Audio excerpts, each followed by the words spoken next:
Hujan besar, jadi agak gelap dan suara air hujan kedengaran di sini, tapi saya percaya nggak mengganggu kita untuk merenungkan firman Tuhan. Galatia 3 ayat 1-14. Di ayat 6 tiba-tiba Paulus menyebut Abraham di sana.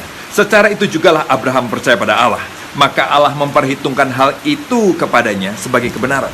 Kenapa kok Abraham disebut sama Paulus? Karena Abraham adalah bapak orang Yahudi, dan orang-orang yang bertentangan dengan Paulus adalah orang-orang yang sangat memegang agama Yahudi. Jadi Paulus mau bilang, bahkan Abraham, bapakmu pun percaya pada Tuhan. Karena itu dia dibenarkan. Dia dibenarkan bukan karena perbuatannya, karena Alkitab jelas menceritakan Abraham pun masih punya kelemahan-kelemahan dalam hidupnya. Tapi Abraham tetap dibenarkan oleh Allah karena dia percaya pada Tuhan.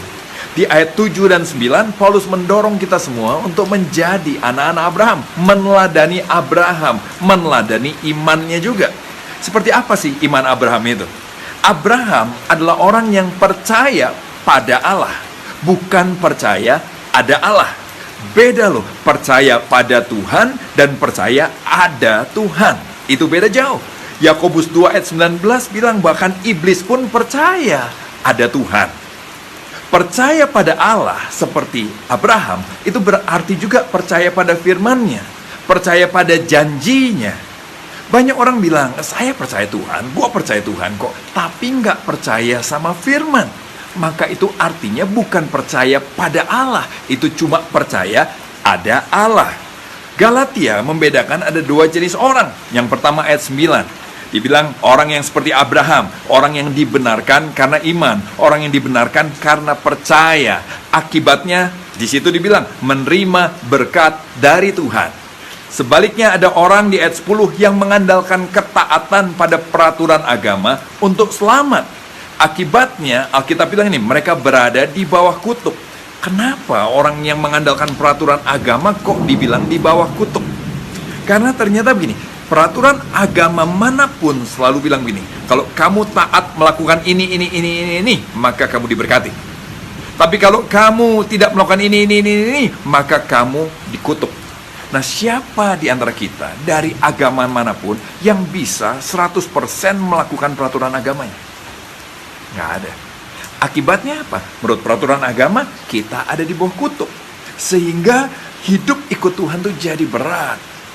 Kita jadi penuh rasa tertuduh, takut masuk neraka, takut mati, takut dihukum, sensi karena gelisah hati ini, iri hati, bersaing sama orang lain karena kita sedang berlomba-lomba untuk bisa menjadi yang paling benar.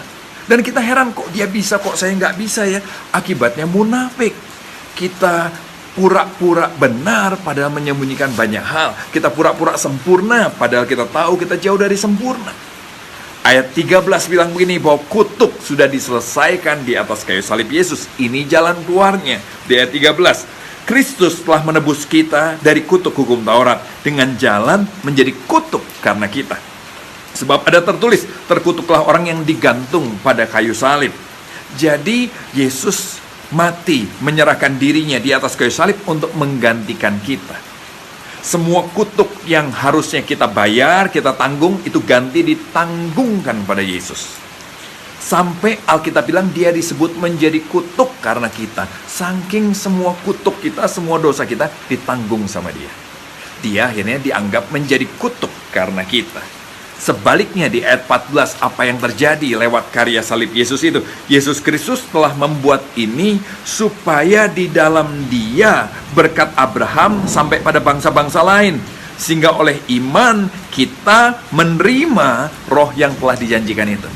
Jadi sebaliknya, semua berkat yang Tuhan peroleh, kemenangan, kesempurnaan yang Tuhan peroleh, diberikan kepada kita. Jadi yang terjadi kayu salib gini, kutuk, dosa, kelemahan kita diberikan sama Tuhan, ditanggung sama Tuhan. Berkat, kemenangan, anugerah diberikan sama kita. Itulah pertukaran yang terjadi di atas salib Yesus. Jadi kita bukan sekedar diampuni loh. Kalau saudara dan saya percaya Yesus, kita bukan sekedar diampuni, tapi kita juga sudah dijadikan bersih, dijadikan kudus, karena kekudusan Kristus diberikan kepada kita. Ketidakkudusan kita ditanggungnya. Kita dijadikan sempurna di hadapan Tuhan sampai selama-lamanya. Itulah grace yang menyelamatkan, yang dimaksud di dalam gospel. Ayo terus renungkan ini yuk, sampai hati kita dilembutkan, sampai hati kita disembuhkan. Ayo terus renungkan betapa kasih Tuhan tidak bersyarat, tanpa batas, betapa semua kutuk kita ditanggungnya dan kebenaran Dia diberikannya kepada kita, sampai hati kita mengerti, merasakan, sampai kita mengalami apa yang Yesus sudah kerjakan buat kita di atas kayu salib. God bless you.